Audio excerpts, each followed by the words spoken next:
네, 지난달에 이어서 산상수훈을 또 강의하는 시간을 가지게 되어서 하나님께 감사드립니다. 오늘은 경청하는 삶에 대해서 말씀을 드리고자 합니다. 우리가 처음에 그 산상수훈 팔복 말씀과 빛과 소금 말씀 첫 시간에 나눴고요. 그 말씀은 그리스도인의 삶이 성령님과 함께하는 삶이다. 성령을 갈망하는 삶, 그리고 의를 추구하는 삶이다. 그리고 그 의를 세상 안에서 추구하는 삶이다. 이제 그런 내용으로 나눴습니다. 의로운 삶이라는 것은 팔복에 나타났듯이 긍휼을 베푸는 삶, 그리고 마음이 깨끗한 삶, 그리고 평화를 추구하는 삶이죠. 또 두 번째 시간에는 저희가 예수님이 토라를, 율법을 완성하시는 분이다. 그 말씀을 읽었습니다. 우린 예수님의 가르침을 통해서 이 토라의 근본 목적을 성취하게 된다는 거죠. 의로운 열매를 맺는 삶을 살 수 있게 됩니다. 우리 힘으로 되는 것이 아니라 성령의 도우심으로 되는 것이다. 그런 말씀을 우리가 묵상해 보았습니다. 이번 주에는 이 산상수훈 말씀을 가지고 실제로 그럼 우리가 어떻게 경건한 삶을 날마다 살아갈 것인가, 이런 주제를 좀 다뤄보려고 합니다. 왜냐하면 이 산상수훈은 성령님과 동행하는 매뉴얼 같은 그런 책이거든요. 그런 본문이거든요. 그래서 이 산상수훈을 통해서 성령님의 음성을 듣고 또 예수의 명령을 실천하는 그런 구체적인 방법에 대해서 좀 이야기하려고 합니다. 그리고 오늘 읽은 본문 중에서 일부지만 우리 간음에 대한, 간음하지 말라 하는 계명에 대해서 묵상해 보는 것까지 하겠습니다. 그리고 그 다음 그 맹세에 관한 계명, 또 원수 갚는 것에 대한 계명은 다음 주에 다뤄야 될 것 같습니다. 먼저 이 순종이라는 단어에 대해서 한번 생각해 보려고 합니다. 순종은 우리가 굉장히 익숙하게 듣는 단어인 것 같습니다. 한국 문화에서는 특히 순종이라는 게 굉장히 중요한 단어입니다. 유교 문화권에서 순종이라는 것이 어렸을 때부터 배우게 되고 또 사회적으로도 순종을 높은 가치로 치게 됩니다. 요즘은 물론 이 순종의 문화가 좋은 것만 있는 것이 아니라 문제도 일으킨다고 해서 어떤 기업의 혁신을 가로막는 어떤 그런 요소가 돼서 사람들이 좀 더 창의적으로 자기 의견을 말할 수 있게 하자, 이런 것들이 또 강조되기도 합니다. 그러나 한국 사회 안에는 아직도 위계 질서나 경직된 상호관계, 이런 것들이 뿌리 내리고 있습니다. 그래서 우리 문화에서 이 순종이라는 말을 들을 때 우리가 떠올리게 되는 이미지가 있습니다. 순종이라는 말은 순순히 따라간다, 이런 말이죠. 한자 그대로. 그래서 이 순순히 따라가는 것, 그게 좋은 것이다 라는 그런 생각을 하게 되는 겁니다. 근데 성경을 읽다 보면 또 순종이라는 말이 많이 나옵니다. 그러니까 우리도 순순히 따라가야 되는구나, 이렇게 생각하게 됩니다. 그런데 이것은 약간 좀 차이가 있습니다. 어떤 차이가 있냐면요, 순종이라는 단어, 성경에 나오는 순종이라는 단어는요, 원래 순종이라는 말이 아니라 듣는다는 말입니다. 경청이라는 단어입니다. 이미지가 다른 거죠. 우리말에도 그런 표현이 있습니다. 이 아이는 엄마 말씀을 잘 들어, 그러면 순종한다는 얘기죠. 근데 히브리어의 차이는 뭐냐면 순종이라는 말을 표현하는 다른 단어가 없습니다. 그냥 경청하는 것이 순종하는 겁니다. 우리말로 번역할 때는 그렇게 번역을 한 거죠. 잘 듣는 것이 순종하는 것이고, 순종하는 것은 잘 들으면 되는 겁니다. 들으면 그 다음에 따라오는 것이 순종인 것입니다. 사울이 아말렉 족속을 정복하는 전쟁을 했습니다. 그리고 그 전쟁에서 하나님이 그 아말렉 족속을 완전히 진멸하고 그 모든 것들 다 죽여버려라, 이렇게 명령하셨습니다. 그런데 사울이 하나님께 제사를 드려야 되겠다고 생각하고 그 중에 일부를 남겼습니다. 그랬을 때 사무엘이 와서 사울에게 꾸짖는 말을 합니다. 그때 한 말이 이겁니다. 여호와께 기쁨이 되는 것이 번제들과 제물들입니까? 여호와의 목소리를 듣는 것이 아니겠습니까? 확실히 듣는 것이 제물보다 낫고 주의를 기울이는 것이 숫 양들의 기름보다 낫습니다. 이 말씀은 우리가 순종에 대해서 생각할 때 항상 가장 중요하게 나오는 성경 말씀입니다. 순종이 제사보다 낫고 제물보다 낫고 주의를 기울이는 것, 듣는 것이 숫 양들의 기름보다 낫다. 이 순종이 바로 첫 번째 단어는 듣는 것이란 말이고요. 두 번째 단어는 주의를 기울이는 것, 이렇게 되어 있습니다. 첫 번째 단어와 두 번째 단어가 붙어가지고 하나님이 좋아하시는 것은 잘 듣는 것이다. 그리고 두 번째 단어는 그걸 더 강조하죠. 주의를 기울이는 것이다. 이렇게 말합니다. 그래서 이 순종이라는 단어를 성경에서 읽을 때 우리는 귀를 기울여 잘 듣는다, 이런 이미지를 떠올려야 됩니다. 하나님 앞에서 우리가 귀 기울여 듣는 것, 그것이 순종의 출발점입니다. 그래서 우리는 이 순종이라는 단어를 볼 때마다 경청이 있다는 것을 항상 생각해야 됩니다. 그래서 경청하는 삶을 살아야 됩니다. 헬라어에서는 신약 성경은 헬라어로 쓰였거든요. 구약 성경은 히브리어로 쓰였고요. 신약 성경의 이 헬라어에서는요, 또 순종이라는 말이 있는데 이것도 듣는다는 말입니다. 여기는 두 가지 단어가 있습니다. 첫 번째 단어는 듣는다는 의미는 아니고 무엇 아래에 자기를 둔다, 이런 뜻입니다. 휘포타소라는 동사인데 휘포는 무엇의 아래, 이런 뜻이죠. 그래서 무엇 아래에 자기를 둔다, 권위 아래에 자기를 둔다, 이 말이 순종이라는 의미로 번역됩니다. 복종이라고도 번역되기도 하고, 권위 있는 사람 아래에 자기를 두고 그 사람의 권위를 존중하고 그의 말을 따르는 이미지, 그런 이미지가 있습니다. 이 말의 강조점은 권위를 존중한다, 이런 뜻입니다. 그런 부분에 이미지가 있습니다. 그래서 그리스도를 경외함으로 서로 복종하라, 에베소서 말씀에 보면 부부에게 그리스도를 경외함으로 서로 복종하라, 이렇게 말합니다. 상호 복종이죠. 이 상호 복종, 이때 쓴 말이 바로 히포타소, 상대편을 존중하고 그의 말을 중요하게 생각하는 거죠. 그것이 이제 에베소서 말씀에 나옵니다. 이 단어가 거기에 나옵니다. 그런데 더 자주 나오는 말은 휘포 아쿠오라는 단어입니다. 아쿠오는 듣는다는 뜻입니다. 아래에서 듣는다, 귀 기울여 듣는 이미지가 있는 거죠. 이 순종에 관한 이 헬라어 단어 휘 아쿠오나 히브리어 단어 샤마라는 동사, 이 두 개가 공교롭게도 같은 이미지를 가지고 있습니다. 듣는 것이고 경청하는 것입니다. 그래서 우리나라 말로 성경 읽을 때 순종한다, 복종한다 생각하면 우리는 듣는 이미지를 항상 떠올려야 됩니다. 왜 이 듣는 것을 우리가 생각해야 되냐면요, 하나님이 듣는 것을 좋아하시기 때문이죠. 그런데 또 이 듣는 것은 성경에서는 좀 특징이 있습니다. 그것은 뭐냐면요, 서로 듣는 것입니다. 상호 경청입니다. 일방적으로 듣는 것이 아니라 상호 경청이란 거죠. 그러면 하나님도 우리를 듣는다는 것이죠. 하나님도 우리를 듣는 것을 좋아하신다는 것입니다. 하나님도 우리의 목소리를 귀 기울여 들으시고 그 듣는 것을 좋아하신다. 그걸 어떻게 알 수 있습니까? 이스라엘의 그 광야에서 이스라엘이 진을 치고 행진하고 있을 때, 그때 광야 한 가운데 무엇이 있었습니까? 그 진의 한 가운데 회막이 있었죠. 회막은 기도하는 장소입니다. 하나님께 말씀을 드리면 하나님이 들으시는 장소죠. 하나님이 듣는 것을 좋아하시기 때문에 회막을 그 진의 한 가운데 두신 것입니다. 하나님은 기도를 들으시는 하나님이죠. 하나님은 우리에게 경청을 요구하시는 만큼 하나님도 경청하기를 좋아하시고 또 경청을 잘 하신다는 것입니다. 기도는 삼위일체적인 상호 경청의 행위입니다.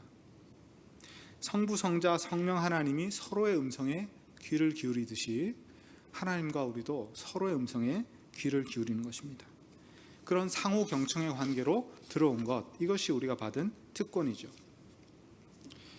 불행하게도 오늘날 한국 문화에서 순종이라는 말이 말대꾸하지 않는 것, 이런 것과 잘못 동일시되곤 합니다. 묵묵히 듣고 그대로 따르는 것을 순종이라고 오해하게 되는 것입니다. 이것은 성경이 말하는 삼위일체적 경청으로서의 순종이 아니라 그것에 왜곡된 권위주의적인 지시와 묵종의 관계입니다. 권위는 좋은 것이지만 권위주의는 나쁜 것입니다. 묵종은 강자 앞에서 입을 다무는 것이죠. 성경적인 경청은 어른이 먼저 아이의 말에 귀를 기울이는 것입니다. 그리고 아이도 어른의 말씀을 잘 귀 기울여 듣는 것입니다. 삼위일체적 순종은 삼위일체 하나님 안에서 일어나는 사랑의 관계를 반영합니다. 이 사랑은 상호 경청하면서 서로에게 자기를 내어주는 사랑이죠. 그리스도인은 순종과 복종에 대한 성경적 이미지를 마음속에 잘 담아야 됩니다. 상호 경청의 이미지죠. 귀 기울여 듣는 것, 경청하는 것, 그리고 이것은 삼위일체적인 상호 경청이다. 이렇게 우리가 알고 있어야 됩니다. 자, 성경적 의미의 순종은 경청을 의미하는 것이고, 경청은 일방적인 것이 아니라 상호 경청이 되어야 된다. 그런데 이 경청이 무엇과 관련이 있냐면요, 성령님의 사역과 관련이 있습니다. 자, 이제 성령님과 경청에 대해서 잠깐 말씀드리고자 합니다. 우리가 살고 있는 시대는요, 어떤 시대입니까? 많은 말로 우리가 표현할 수 있겠지만, 단 성경의 언어로 표현한다면요, 복음이 전파되는 시대죠. 그리고 구약 성경의 언어로 표현한다면요, 새 언약의 시대죠. 복음이 전파되고 새 언약이 이루어지는 시대죠. 이 시대는 가장 큰 특징이 무엇일까요? 성령님이 오셨다는 겁니다. 성령님이 왜 오셨습니까? 성령님이 왜 성도들 안에 내주하게 되셨습니까? 하나님의 음성을 직접 듣게 하시려고 그렇게 하신 것이죠. 성령이 우리 안에서 무슨 일을 하는지 예수님 말씀해 주신 게 있습니다. 제가 그것을 좀 읽어드리겠습니다. 요한복음 14장, 15장, 16장에 나오는 말씀인데요. 위로자 곧 아버지께서 내 이름으로 보내실 성령, 그가 너희에게 모든 것을 가르치시고 내가 너에게 말한 모든 것을 생각나게 하시리라. 내가 아버지께로부터 너희에게 보낼 위로자 곧 아버지께로부터 나오시는 진리의 성령이 오실 때 그가 나를 증언하실 것이다. 진리의 성령이 오시면 너희를 모든 진리 가운데로 인도하시리니 그가 스스로 말하지 않고 오직 들은 것을 말하며 장래의 일을 너희에게 알리시리라. 그가 내 영광을 나타내리니 내 것을 가지고 너희에게 알리시겠습니다. 성령님은 예수님의 가르침을 생각나게 하는 분이죠. 성령님은 우리를 가르치시고 인도하시는데 그 인도와 가르침이 이루어지는 공간은 바로 예수님의 말씀입니다. 내 것을 가지고 가르치시고 내 것을 가지고 인도하시며 그것을 가지고 생각나게 하신다. 이렇게 말씀하셨습니다. 성령님은 예수님을 영광스럽게 하는 분이기 때문에 자기를 드러내시기보다 예수님의 영광을 드러내십니다. 예수의 말씀을 밝히 조명하시는 것이죠. 그것이 성령님의 사역입니다. 자, 그러면 이 세 가지 제가 지금 중요한 걸 말씀드렸습니다. 첫 번째는 순종이라는 것은 경청이다. 하나님은 제사나 제물보다 경청을 더 좋아하신다. 두 번째는 성령님이 오신 것은 우리가 하나님의 음성을 잘 경청하도록 도우시려고 오신 것이다. 세 번째로는 성령님은 예수님 말씀을 가지고 우리를 가르치시고 인도하신다. 이 세 가지는 너무나 확실한 진리입니다. 성경이 가르치는 너무나 확실한 진리입니다. 근데 이 세 가지 기초를 우리가 단단히 놓으면요, 성령님과 동행하는 삶, 하나님의 뜻을 행하는 삶, 좋은 열매를 맺는 삶을 살 수 있게 되는 것입니다. 이것을 하나하나 확신하는 것이 중요합니다. 확신이 없으면 그 위에 쌓을 수가 없기 때문이죠. 하나님은 듣는 것을 좋아하신다. 성령은 듣게 하기 위해서 오셨다. 성령님은 예수님의 말씀을 통해서 우리에게 말씀하신다. 이것을 굳게 믿으셔야 됩니다. 우리가 경청하는 것은 하나님께 드리는 예배가 됩니다. 순종이 제사보다 낫다, 경청이 제사보다 낫다, 이렇게 말씀하셨습니다. 우리가 하나님께 드리는 가장 좋은 선물은 귀 기울이는 것입니다. 성령의 도우심으로 이것이 가능하게 되었습니다. 성령은 예수님 말씀 안에서 우리를 인도하심으로 우리가 예수님 말씀을 읽고 묵상할 때, 그리고 그 말씀을 경청할 때 성령의 음성을 듣게 됩니다. 성령의 인도하심을 받게 되죠. 이것이 우리의 신앙생활의 중심이 되어야 됩니다. 자, 이 세 가지 확신 위에 이 산상수는 어떻게 이제 사용할 것인지에 대해서 말씀드리고자 합니다. 우리가 산상수를 공부하고 있는데 이 공부를 하면서 산상수를 계속 잘 사용해야 되겠죠. 이 말씀을 어떻게 사용해야 될지 생각을 해보겠습니다. 산상수훈이나 예수님의 다른 말씀들은 우리가 성령의 도우심을 바라며 묵상할 때 하나님의 음성이 되어서 우리를 사로잡습니다. 성령이 우리의 경청을 도우시고 말씀을 깨닫게 하시고 하나님의 뜻을 알게 하십니다. 그래서 이 말씀 한 구절 한 구절이 하나님을 만나는 가장 좋은 장소라고 우리가 확신하고 읽어야 되는 거죠. 성령의 음성을 듣는 골방이고, 성령님은 이 말씀 안에서 우리와 대화하시고 가르치시고 인도하신다, 이렇게 믿고 읽어야 됩니다. 자, 이렇게 읽어가려고 시도해 보면 우리는, 제가 이거를 아주 진지하게 해보려고 어떻게 하면 이거를 잘할 수 있을까 고민을 많이 했습니다. 몇 년간 해보고 있습니다. 그리고 다른 사람들과도 나눠보고 있습니다. 이것을 하려면요, 저는 몇 가지 단계를 말씀드리면 좋겠다고 생각했습니다. 그 단계에 따라 생각을 해보면 우리가 하나님의 말씀을, 예수님 말씀을 가지고 성령 인도하심 받는 게 어떻게 되는가, 이런 단계로 생각해 보면 그게 명쾌하다는 것을 좀 생각해 보게 됐습니다. 첫째로는 이 말씀을 이해해야 되겠죠. 예수님 말씀을 읽었는데 이 단어나 이 말이 하는 그 표면적인 의미를 이해를 해야 됩니다. 그 당시 이스라엘 사람들은 예수님 말씀 들을 때 다 이해했겠죠. 우리 말을 듣는데 다 이해하듯이. 그런데 예수님 말씀은 벌써 2000년 전에 사람들에게 주어진 말씀이기 때문에 약간 이해하는 데 간격이 있을 수가 있습니다. 그래서 그거에 대한 설명이나 약간 연구가 필요한 거죠. 근데 이거는 개인적으로 묵상하는 시간에 하는 것이 아니라 설교 시간이나 또는 성경 공부 시간에 하는 겁니다. 그래서 그때 이 말씀의 의미를 이해해야 됩니다. 자, 이해한 다음에는 두 번째는 묵상입니다. 묵상은 문장이나 문단의 내용이 다 이해가 된 것을 가지고 그 말씀이 우리 마음에 스며들게 하는 겁니다. 천천히 반복적으로 읽어볼 수도 있고 그 말씀을 암송해 볼 수도 있습니다. 그럼 우리 마음에 스며들겠죠. 그리고 조용히 이것을 생각해 볼 수도 있겠습니다. 또 한 단어나 한 문장을 계속 되뇌이면서 눈을 감고 기도를, 그 말씀을 가지고 하나님과 대화를 나눠볼 수 있습니다. 이것이 다 묵상입니다. 연구와 묵상을 함께 하려면 시간이 많이 걸리죠. 그래서 연구는 따로 해놓고 묵상은 한 절 한 절씩, 한 문단 한 문단씩 이렇게 하면 좋습니다. 세 번째 단계는 대화인데요, 기도죠. 이 말씀을 묵상하면서 떠오르는 이미지와 생각들을 성령님께 말씀드리고 성령님과 대화를 나누는 겁니다. 의문이 생기면 성령님께 질문하고 성령님이 말씀하시는 답에 귀를 기울입니다. 이렇게 자연스럽게 대화를 하면서 좋은 생각이 떠오르면 노트에 적어 놓습니다. 루터는 그렇게 말했어요. 기도하다가 좋은 생각이 떠오르면 잠시 멈춰두고 그걸 받아 적으라고 하는 거죠. 그렇게 하면 그게 성령님이 우리에게 말씀하시는 것이라는 겁니다. 근데 물론 거기 받아 적은 게 절대적인 진리는 아닙니다. 왜냐하면 성령님이 말씀하셨지만 우리의 경험과 생각과 언어를 통해서 말씀하셨기 때문에 한계가 있죠. 진리는 아니지만 통찰과 지혜가 있습니다. 우리를 변화시키는 어떤 하나님의 힘이 있기 때문입니다. 우리의 불완전한 지식과 언어 안에서 성령님이 말씀하시기 때문에 우리가 적어놓은 그 내용들은 불완전하지만 그러나 성령님이 말씀하신 것입니다. 우리를 변화시키는 말씀이 되는 거죠. 그리스도인들은 이 단계를 잘해야 되는데 이걸 안 하는 이유는 뭘까요? 우리가 왜 기도할 때 성령의 음성을 적극적으로 듣지 않는 이유는 뭘까요? 아까 세 가지 이유 때문입니다. 첫째는 하나님이 듣는 것을 좋아하신다는 것을 우리가 잘 생각해야 돼요.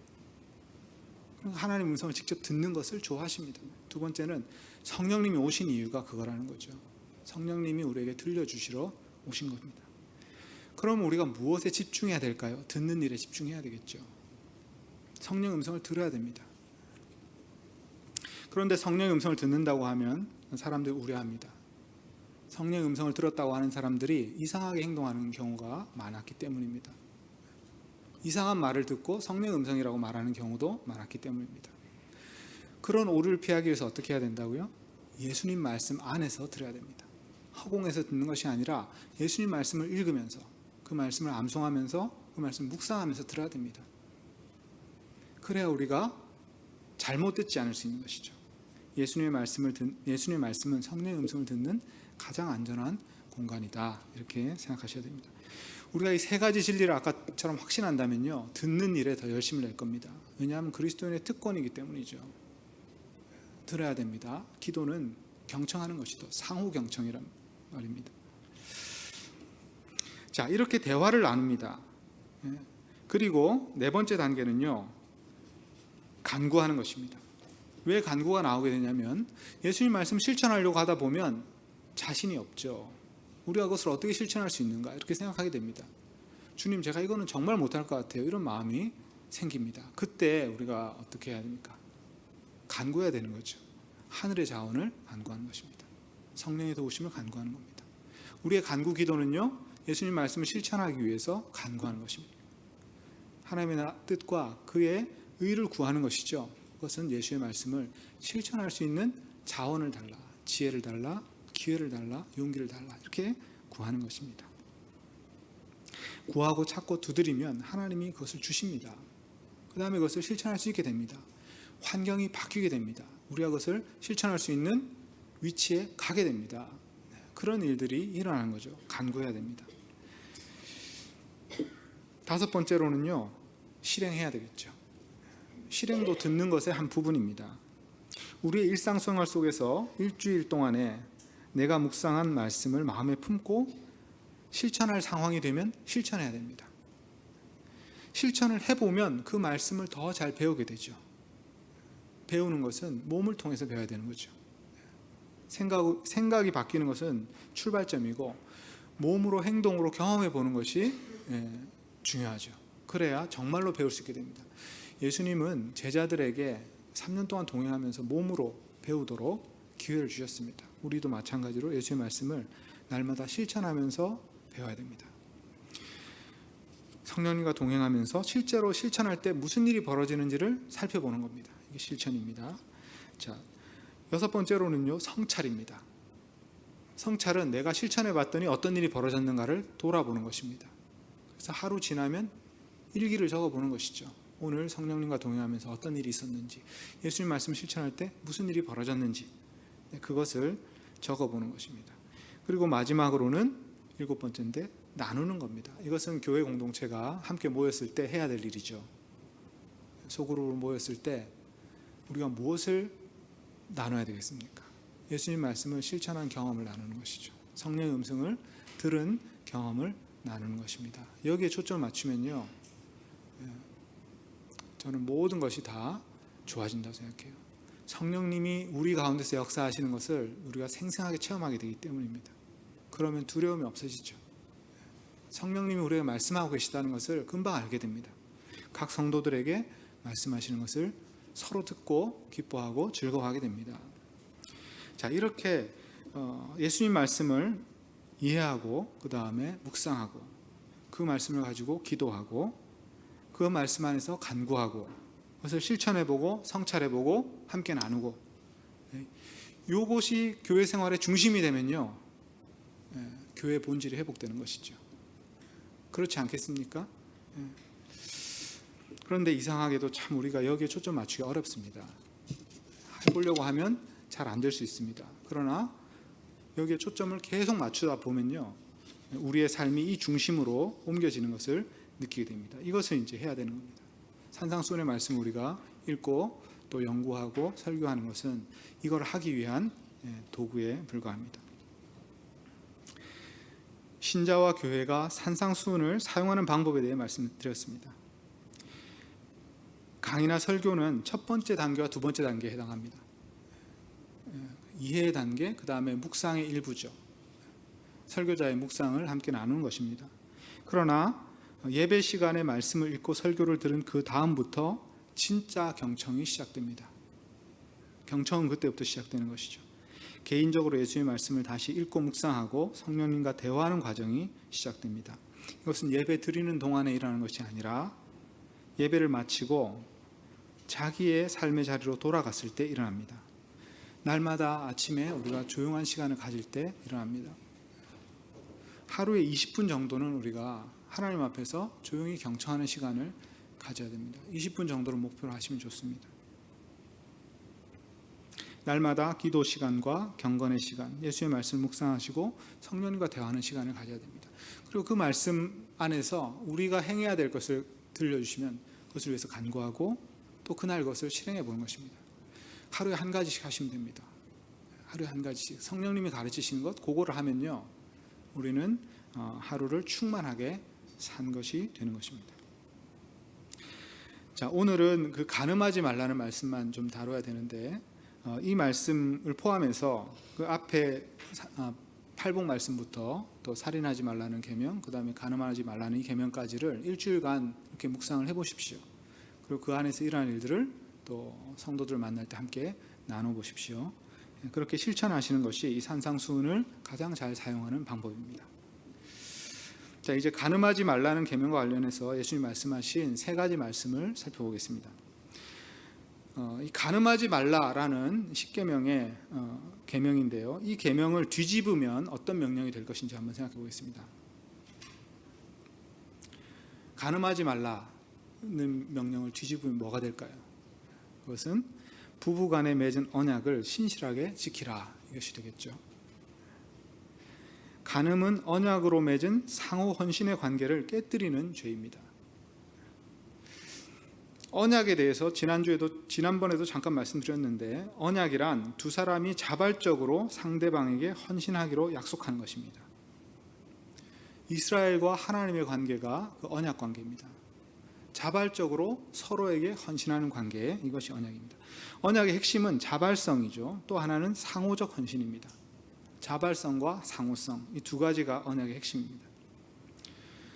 언약은 삼위일체 하나님의 성품을 반영하는 관계의 양식입니다. 삼위일체 하나님은 세 분이 완전한 사랑의 연합으로 하나가 되어 존재하시는데요, 이 사랑은 자발적이고 상호 헌신하는 관계를 이룹니다. 삼위일체적 관계가 지상에 나타난 모습이 언약입니다. 만일 언약에서 자발성이 제거되면 어떻게 될까요? 그러면 언약은 족쇄를 채우는 게 됩니다. 자발적으로 사랑해서 결혼했잖아요. 그런데 자발성이 사라지면 서로 사슬이 되는 거죠. 의무적인 관계, 부담스러운 관계가 될 수 있습니다. 또 언약의 상호적인 헌신을 제거하면 어떻게 될까요? 그것은 일방적인 관계가 되고 위계적인 관계가 되고요, 지배 종속 관계가 되겠죠. 하나님과 이스라엘은요, 서로 좋아서 언약을 맺은 겁니다. 이스라엘은 하나님이 자기를 구원해 줬으니까 감사하죠. 또 모든 강한 민족들 안에서 보호해 주실 것이니까 좋죠. 그래서 좋아서 언약을 맺은 겁니다. 하나님은 어떻습니까? 하나님은 인류를 구원할 계획을 이스라엘 통해서 이루셔야 되죠.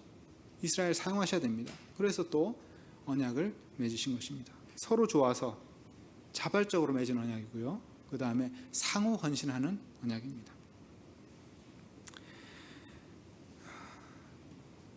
언약의 특징, 이것은 상호 헌신, 이게 굉장히 중요한 것 같아요. 왜냐하면 일방적으로 헌신하면요, 언약이 그 아름다운 모습이 나타나지 않습니다. 한쪽은 마음이 없고 한쪽만 열심히 사랑하려고 하면요, 이 언약의 아름다움이 드러나지 않습니다. 관계의 기적이 일어나지 않습니다. 삼일체적 사랑을 경험하지 못하는 거죠. 반대로 우리가 상호 헌신하게 되면요, 놀라운 일이 벌어집니다. 기적이 일어나는 거죠. 삼일체적인 현상이 일어납니다. 사람이 경험할 수 있는 가장 고귀한 사랑의 관계가 형성되고, 두 사람의 연합을 통해서 제3의 새로운 실제가 나타납니다. 성부 성자가 사랑한 그 사랑이 바로 성령님입니다. 부부가 서로 사랑하면 그 사랑이 세상을 변화시키는 새로운 생명을 낳습니다. 그것이 육체적으로는 자녀의 출생이겠죠. 하나님이 그런 질서를 만들어 놓으신 것입니다.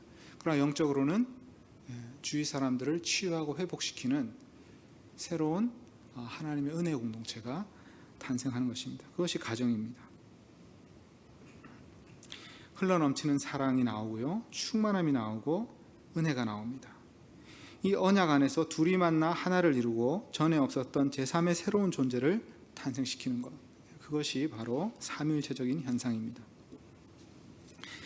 하나님과 우리의 언약이 상호적이라는 것을 한번 묵상해 보았습니다. 저는 이게 마음에 참 큰 기쁨이 되었습니다. 성경을 읽으면서 하나님이 이스라엘에게 굉장히 많은 것을 요구하신다는 생각을 많이 했었습니다. 하나님은 참 많은 걸 요구하시는구나, 이런 생각이 들 때가 있었습니다. 십계명도 그렇고요, 다른 모든 계명을 지키라고 하시지 않습니까? 그리고 또 이런 말씀이 있습니다. 이스라엘아 들으라, 우리 하나님 야훼는 오직 유일한 야훼이시니 너는 마음을 다하고 뜻을 다하고 힘을 다하여 내 하나님 야훼를 사랑하라. 마음과 뜻과 힘을 다해서 하나님을 사랑하라, 이것도 우리의 주어진 요구입니다. 이게 제 마음속에 참 부담이 됩니다. 그런데 어느 날 묵상을 하다가 이 언약의 상호성에 대해서 생각하게 됐습니다. 그리고 깨닫게 됐습니다. 삼일체적인 언약 관계는요, 본질은 자발성과 상호성인데, 이 상호성, 하나님이 요구하시는 것은 다 하나님이 우리에게 이미 주고 계시는 거라는 거죠. 하나님이 우리에게 주신 계명은요, 하나님은 이미 우리에게 그것을 행하고 계시는 것입니다. 마음과 뜻과 힘을 다해서 사랑하라 하셨을 때는 하나님이 이미 그것을 하고 계신 겁니다. 이것을 깨닫게 되자 율법이 이제는 정말 달콤하게 느껴집니다. 하나님 우리에게 원하시는 것은 하나님 우리는 그보다 훨씬 더 많은 것을, 똑같은 것을 우리에게 주신다는 것이죠.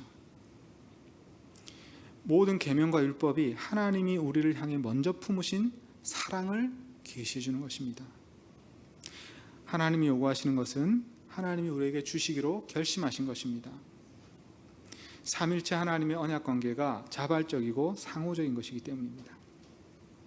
언약과 비슷한 말로 계약이라는 게 있습니다. 계약은 언약과 비슷해서 번역을 할 때 언약이란 말을 계약이라고 번역하기도 합니다. 그런데 본질적으로 다른 부분은요, 계약은 필요한 약속을 빠짐없이 다 적어놔야 됩니다. 계약서에다가. 그리고 딱 그만큼을 충실하게 지켜야 됩니다. 그죠? 언약은요, 훨씬 더 간단합니다. 언약은 많이 적지 않습니다. 그런데 최소한의 약속을 하는데 줄 때는 최대한의 것을 내어줍니다. 평생 사랑하겠다 한 가지 약속만 하는데 자기가 가진 모든 것을 자발적으로 내어줍니다. 그것이 언약이죠. 계약은 상업적 거래 관계를 탄생시킵니다. 언약은 삼일체적인 사랑의 관계를 탄생시킵니다. 이렇게 자발적이고 상호적인 언약 관계의 본성을 이해할 때 간음하지 말라라는 계명을 우리가 이해할 수 있게 됩니다. 그 진정한 의미는 하나님과 맺은 언약 관계, 배우자와 맺은 언약 관계를 깨뜨리지 말고 소중히 여기고 완전하게 성취하라, 이런 의미가 있는 것이죠. 간음하지 말라, 이것은 언약 관계를 소중히 여기고 깨뜨리지 말라, 이런 계명입니다. 이 계명과 관련해서 예수님이 세 가지 말씀을 하셨는데, 예수님 말씀은 여기 말고도 이 언약 관계와 관련된 말씀이 여러 군데 있습니다. 또 사도들이 예수님의 이 결혼에 관한 가르침을 여러 개 하셨기 때문에, 그것을 설명하셨기 때문에 우리가 이 말씀만 보고 예수님의 가르침을 전부 다 알았다고 할 수는 없습니다. 그러나 이 세 가지 말씀, 오늘은 짧지만 이 말씀에 집중해 보려고 합니다. 첫 번째로, 음욕을 품고 여자를 보는 자마다 마음에 이미 간음하였다, 이렇게 말씀하셨습니다. 음욕을 품는다라는 동사, 이거는 정확하게 번역하면 탐욕을 품는다, 이런 뜻입니다. 에피튀메오라는 동사인데, 에피튀메오라는 동사는요, 10계명의 마지막 계명에 나오는 동사입니다. 마지막 계명이 탐내지 말라는 거죠. 이웃의 소유를 탐내지 말라. 자, 음욕을 품는다는 것은 그러므로 탐욕을 품고 여자를 본다, 이렇게 되어 있는데, 보는 자, 근데 그냥 보는 게 아니라 흘끗 이렇게 보는 거, 스쳐 지나면서 보는 것이 아니라 계속 보고 있는 겁니다. 탐욕의 마음을 가지고 계속 보고 있는 겁니다. 여기서 나타난 것은 성적인 욕구보다는 소유욕에 더 가깝습니다. 그러므로 이 상황은 지나가는 매력적인 이성을 우연히 보고 잠시 눈길이 가는 것과는 다른 것입니다. 또 일시적으로 성적으로 끌리는 감정을 느끼는 것과도 다른 것입니다. 예수님이 언급하시는 상황은 자기에게 속하지 않은 여자를 소유하고자 탐심을 품는 것입니다. 그 마음을 품고 계속 쳐다보고 있는 것입니다. 이 남자는 세 가지 악을 범합니다. 첫째로는 자기의 아내와 맺은 언약을 깨뜨리는 악입니다. 두 번째로는 한 여자를 동등한 인격이 아닌 도구나 대상물로 취급하면서 탐욕을 품는 죄를 범합니다. 세 번째로는 그 여자를 계속 음탕한 눈으로 쳐다보고 있으면서도 행동으로 옮기진 않았으니 죄는 없다라고 변명하는 그런 악을 행합니다. 이 세 가지 악은 오늘날 우리 문화에 흔히 나타나는 악이죠. 그래서 그리스도인들도 깨어있지 않으면 금방 물들게 되는 그런 악입니다. 그런데 이 말씀 묵상하다 보면 이런 생각도 듭니다. 행동으로 옮기지 않았는데 그것도 죄가 되는가? 세상의 법정에서는 어떻습니까? 드러난 행동만 보고 그것을 가지고 벌을 주죠. 그 이유는 죄가 본래 그런 것이기 때문이 아니라 세상의 법관들이 사람의 마음속 죄를 다룰 능력이 없기 때문입니다. 세상의 법정은 그런 종류의 악, 마음의 악이 아닌 행위로 드러난 악만을 처리할 수밖에 없는 한계가 있습니다. 그런데 예수님의 죄 개념은 세상 법정에서 사용하는 죄 개념과 다른 것이죠. 법을 어기는 행위를 했느냐 안 했느냐가 아닙니다. 이 개념이 다른 이유는 근본적으로 죄의 문제를 다루는 목표가 다르기 때문입니다. 하나님 아버지와 예수님의 목표는 세상에서 악을 완전히 제거하는 것이겠죠. 그러므로 죄의 문제를 다루는 방법도 세상의 법정과 다릅니다. 악인에게 단순히 벌을 주는 것이 아니라 그들의 죄를 제거하기 위해 십자가와 부활의 사역을 하신 것입니다. 죄와의 근본적인 싸움을 벌이시기 위해서 사람 몸 밖으로 삐져나온 죄의 가지만을 겨냥하지 않고 죄가 뿌리를 내리고 둥지를 트는 부패한 사람의 마음을 겨냥하시는 것입니다. 누구든지 자기 속에 뿌리 내리고 내면으로부터 사람을 삼키는 이 죄를 인식하고 그 문제를 해결하기 위해서 주님 앞에 나올 때 예수님은 그를 자신 안으로 받아들이시고 죽었다가 살아나게 하십니다. 죽었다가 살아나게 하심으로써 죄로부터 해방하시고 새로운 마음, 새로운 생명을 부어주십니다. 그것이 성령님이시죠. 이처럼 죄는 행위의 문제가 아니라 부패한 마음의 문제입니다. 그리고 그 마음을 치유하셔야 됩니다. 그것이 예수님의 목표죠. 가늠하다라는 동사를 뒤집으면 언약을 신실히 지킨다가 됩니다. 그래서 이 가늠하다라는 말이 이스라엘이 하나님을 떠나서 우상 숭배를 할 때도 가늠하다라는 동사를 쓰는 것입니다. 언약을 깨뜨렸기 때문에. 예수님은 가늠하지 말라는 계명을 부패한 마음을 겨냥해서 적용하셨습니다. 겉으로 드러난 행위로는 가늠이나 성폭력을 행하지 않았으나 마음으로 언약을 깨뜨리는 것도 가늠하는 것이죠. 언약을 깨뜨리는 게 가늠하는 것입니다. 이 계명의 본래 의도가 바로 그런 것이라고 가르쳐 주신 것입니다. 언약에 충실한 것은요, 반대로 뭐겠습니까? 자발성과 상호성이라고 그랬죠. 자발성과 상호성, 상호경청. 이 충실함은 이상적으로는 온 마음을 요구하는 것입니다. 마음의 일부만 바치는 것은 아닙니다. 그래서 가늠하지 말라는 계명을 온전히 성취하는 것은 결혼한 남편과 아내가 서로를 온 마음으로 사랑하고 온 마음으로 사랑받고 온 마음으로 경청하고 온 마음으로 경청받는 것입니다. 그것이 가늠하지 말라는 계명의 목표입니다. 두 사람이 동시에 성령의 도우심을 의지할 때만 이루어질 수 있는 어떤 기적 같은 것입니다. 우리 힘으로 할 수 있을까요? 이거는 기적이라고 생각해야 됩니다. 성령의 도우심을 의지해야 되죠. 두 사람이 다 함께 의지해야 됩니다. 자, 그 다음 29절 30절 말씀은요, 죄 짓는 지체를 잘라서 던져버려라, 이런 말씀이죠. 이 말씀을 따로 떼놓고 보면 앞뒤에 나오는 간음 주제와는 별로 상관이 없습니다. 그래서 이 뒤에 또 이 말씀이 한 번 더 나옵니다. 마태복음 그 뒷부분에 한 번 더 나오는데 그때에도 간음 주제와 상관없이 이 말씀이 나오는 경우도 있습니다. 그런데 이 간음 주제 사이에 끼어 있으면서 독특한 의미가 생겨나게 됩니다. 자, 여기서 실족하게 한다라는 말은 덫에 걸리게 한다는 말입니다. 덫에 걸려서 넘어지는 거죠. 그래서 실족한다라고 번역했습니다. 이 덫이라는 말이 그 안에 그 이미지가 들어 있습니다. 제자가 예수님을 따라가는 길에서 자꾸 덫에 걸려 넘어지거나 움직일 수 없게 사로잡히게 되면 예수님을 따라갈 수가 없겠죠. 그런데 이 말씀을 또 생각해 보면 오른쪽 눈이 범죄하면 이렇게 되어 있는데요. 오른쪽 눈만 범죄하는 경우가 있을까요? 왼쪽 눈은 범죄하지 않고 오른쪽 눈만 범죄하는 경우, 그런 경우가 없겠죠. 또 오른쪽 손만 범죄하는 경우는 뭐 있을 수 있겠지만 굉장히 드물겠죠. 그러므로 이 말씀은 문자적으로 이해하기보다는 다른 교훈을 강조하기 위한 비유로 이해해야 됩니다. 내 눈이 잘못한 것인가, 내가 잘못한 것인가, 이렇게 한번 생각해 보십시오. 내 손이 잘못한 것인가, 내가 잘못한 것인가. 물론 내가 잘못한 것입니다. 그런데 예수님은 왜 눈을 뽑고 손을 자르라고 하시는가? 그것을 자른다고 해서 마음의 둥지를 튼 죄가 사라지지도 않을 텐데. 그래서 이 말씀은 실제로 죄 지을 때마다 몸의 지체를 하나씩 자르라는 말씀이 아닙니다. 첫째로 죄의 피해가 온몸에 영향을 주기 전에 강력하게 대처하라, 이런 말입니다. 죄는 우리 온몸을 사로잡을 수가 있는 거죠. 그래서 강력하게 대처해야 됩니다. 빨리 강력하게. 두 번째로는 고통이 따르더라도 과감하게 잘라내야 더 큰 피해를 막을 수 있다, 이것입니다. 빨리 잘라야 된다는 거죠. 요즘 이 손절이라는 말이 많이 쓰이고 있습니다. 친구 관계를 손절한다, 이런 말도 있는데 원래 이게 주식 투자에서 나온 말이죠. 손해를 보더라도 잘라낸다, 손절입니다. 손절을 잘하는 사람이 주식의 고수라고 합니다.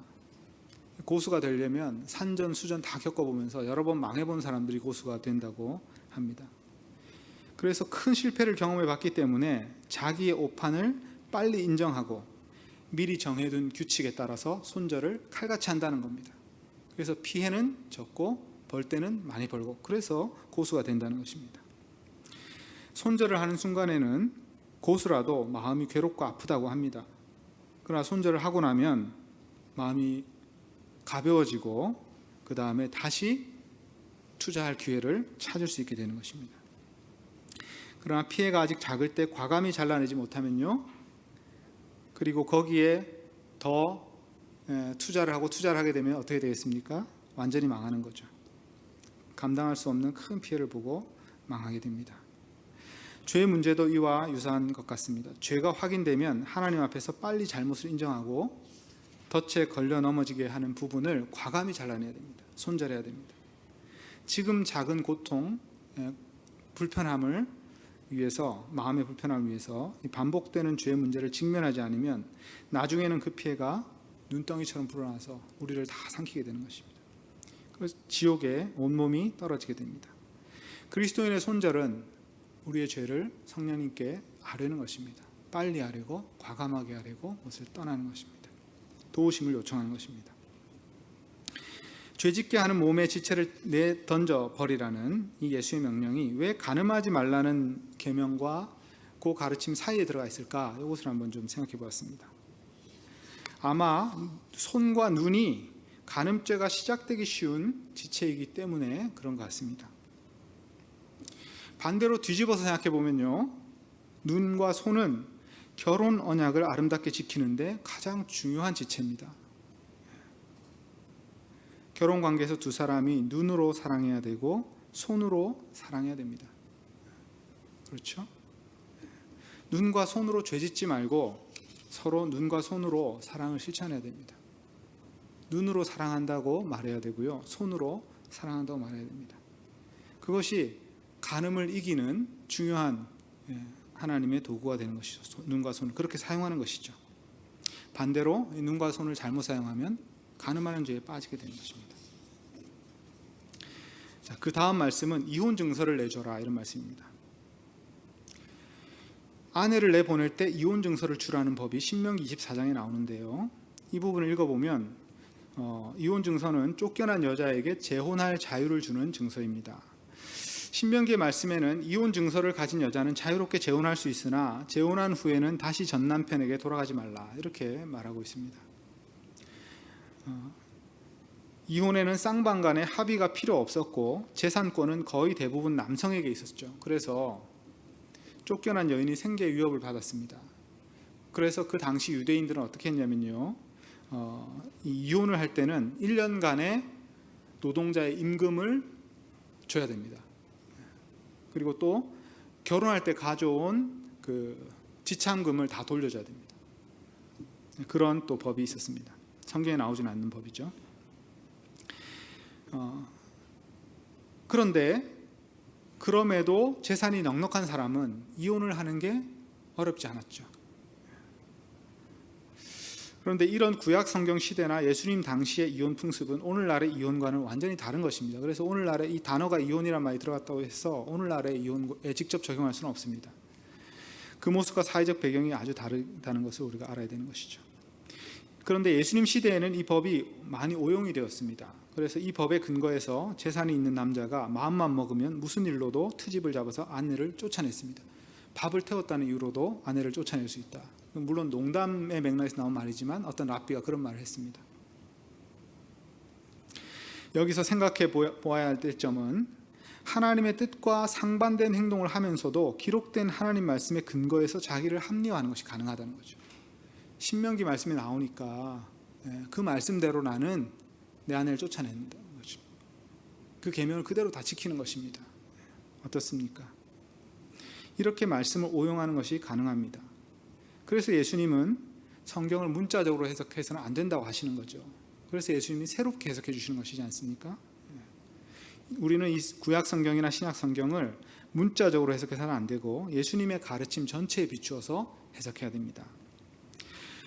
예수님은 이런 법을 빙자해서 아내를 쫓아내는 것을 아예 금지하십니다. 한 가지 예외로서 음행이라는 조건을 붙이셨죠.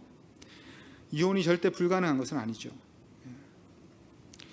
음행은 간통을 의미합니다. 이와 비슷한 정도로 한쪽이 언약을 회복할 수 없을 정도로 깨뜨려 버렸을 때, 그때는 이혼을 해야 됩니다. 고통스럽지만 이혼이 최종적인 선택의 가능성이 될 수도 있습니다. 결혼 관계 안에서 폭력이 있거나 생명과 안전에 위협이 있을 때 교회는 신자를 적극적으로 보호하고 이혼을 도와야 될 수도 있습니다. 간음은 죄이지만 이혼은 죄가 아닙니다. 그 자체로는 죄가 아니죠. 사회적 낙인을 받을 일도 아닙니다.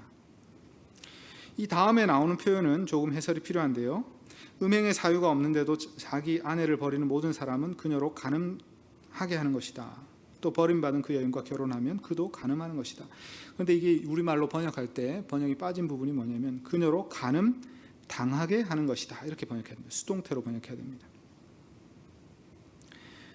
자, 자기 아내를 버리는 사람은 그 아내로 간음 당하게 하는 것이다. 또 그 버림받은 여자와 결혼한다면 그도 간음 당하는 것이다. 둘 다 수동태로 되어 있습니다. 왜 이 수동형으로 쓰여져 있는가? 이게 이제 이 성경 읽다 보면 좀 눈에 들어오는 부분입니다. 이것은 벌어진 일의 책임이 그 이혼하게 된 여자와 새로 결혼한 남자에게 있는 것이 아니라 원래 남자에게 있다는 것을 말하는 것입니다. 원인을 제공한 사람에게 책임이 있다는 것을 암시하는 것 같습니다. 하나님 앞에서 맺은 결혼 언약을 파기하고 아내를 내쫓는 사람은 그 여자가 다시 결혼할 경우에 두 사람 분량의 간음죄도 책임져야 됩니다. 쫓겨난 아내와 그 사람과 결혼한 사람의 죄까지도 책임져야 된다. 그들이 죄를 짓는다는 것이 아니라 그들의 책임은 면제됩니다. 그러나 첫 번째 남편은 자신의 간음죄와 더불어 세 사람 분량의 죄를 책임져야 된다. 이런 의미입니다. 결국 이혼 증서 관련 계명을 해석하시면서 예수님은 남편은 아내가 그를 버리지 않는 한 결코 아내를 버리지 말아야 된다. 이렇게 말씀하는 것입니다. 아내는 남편이 그를 버리지 않는 한 결코 아내를 버리지 말라고 말씀하시는 것입니다. 당시 사람들은 이렇게 물은 것이죠. 어떤 합당한 이유가 있으면 아내를 버릴 수 있는가? 어떤 사유가 되면 이혼할 수 있는가? 이것을 물은 겁니다. 그러나 예수님은 그것은 결혼을 만드신 하나님의 계획과 상치하는 것이다. 맞지 않다. 그런 호기심은 필요치 않다. 오히려 절대 버리지 말아야 된다. 이렇게 말씀하신 것이죠. 결혼은 삼일체 하나님이 서로를 상호 경청으로 사랑하시는 관계를 사람이 경험하도록 하나님이 만드신 제도입니다. 결혼은 삼일체적 언약 관계죠. 두 사람이 서로를 자발적으로 상호적으로 사랑하겠다고 약속한 관계입니다. 자발성이 사라지면 결혼은 아름다운 빛을 잃고 무거운 사슬이 됩니다. 서로 사랑하라는 상호성이, 서로 먼저 사랑하려는 이 상호성이 사라지면, 한쪽만 사랑하려고 했으면 결혼의 가장 좋은 충만함을 맛볼 수가 없습니다. 또 서로 사랑을 요구하고 있으면, 서로 사랑을 안 준다고 원망하고 있으면 사랑의 양을 계산하고 서로 비교하기 시작하면 상호성은 사라집니다. 결혼의 아름다움은 빛을 잃습니다. 두 사람이 서로를 자발적으로 먼저 사랑하려고 할 때 기적이 일어나는 것이죠. 삼일체의 세 번째 존재가 출현하는 것입니다. 둘이면서도 또 온전히 한 몸이 된 새로운 상태가 되면서 두 사람의 사랑으로부터 생명이 흘러나오게 됩니다. 그 사랑은 두 사람의 관계 밖으로 흘러나가는 생명수의 강이 됩니다. 성부 성자의 사랑이신 성령님이 두 분으로부터 흘러나와서 온 세상을 가득 채우듯이 두 사람의 사랑으로부터 하나님의 은혜가 흘러나와서 세상을 치유하고 변화시키는 기적이라 합니다. 두 사람이 따로따로는 이룰 수 없는 기적이라는 것입니다. 결혼은 하나님을 닮은 삼일체적 언약관계이기 때문입니다. 그래서 이 간음하지 말라는 명령을 우리가 오늘 묵상해 보고 있는데요. 이것을 뒤집어 보면 이 삼일체적 언약 관계를 소중히 여기고 그것을 잘 지키라. 하나님은 그것을 위해서 우리를 도우시겠다는 것입니다. 오늘 이 읽은 말씀이 부정적인 어조로 되어 있고 분량도 많지 않아서 제가 오늘 설명드린 이 모든 것이 이 본문에 금방 나타나지는 않습니다. 삼일체 하나님에 대한 묵상도 필요하고 언약관계에 대한 묵상도 필요하죠. 그러나 그것을 우리가 이해하고 이 말씀 다시 읽으면요, 그 배후에 있는 하나님의 의도가 더 충만하게 보입니다. 성령님이 이것을 깨닫게 해주시는 것입니다. 자, 오늘 한 일은 제가 이 말씀을 설명하면서 이해의 부분, 말씀을 이해하고 연구하는 부분과 그 다음에 묵상, 제가 묵상한 걸 좀 나눠드린 것입니다. 그 다음부터 이제 무슨 일을 해야 되나요? 여러분이 개인적으로 성령의 음성을 들어야 됩니다. 성령님이 이 말씀 안에서 여러분에게 말씀하시는 음성을 듣고 그것을 가지고 기도하고 성령과 대화하는 거죠. 간구하고 실천하고 성찰하고 나누셔야 됩니다. 이것을 실행하는 것이 우리가 이 말씀을 읽은 이유죠. 이것이 말씀 안에서 성령님의 음성을 경청하는 삶입니다. 이 경청의 삶을 우리가 날마다 연습해야 됩니다. 하나님 우리가 경청하는 것을 좋아하십니다. 기뻐하십니다. 그리고 우리의 기도를 경청하는 것을 즐거워하십니다. 하나님의 음성을 듣고 하나님께 말씀드리고 우리도 경청하고 하나님도 경청하는 그런 상호 경청의 관계를 여러분들이 경험해 보시기를 축원해 드립니다. 날마다 하나님의 음성을 경청하는 삶을 사시기를 바랍니다. 기도하시겠습니다. 하나님 아버지, 저에게 성령을 보내주신 것은 하나님을 더 잘 듣고 하나님을 더 잘 알아가게 하심인 줄 생각해 보았습니다. 이 말씀을 통해서 저희가 큰 확신을 얻고 저희 안에 계신 성령님의 귀를 기울이는 그런 삶을 오늘부터 더 열심히 살아갈 수 있도록 저희를 붙들어 주시옵소서. 사랑하시는 예수 그리스도의 이름으로 기도합니다. 아멘.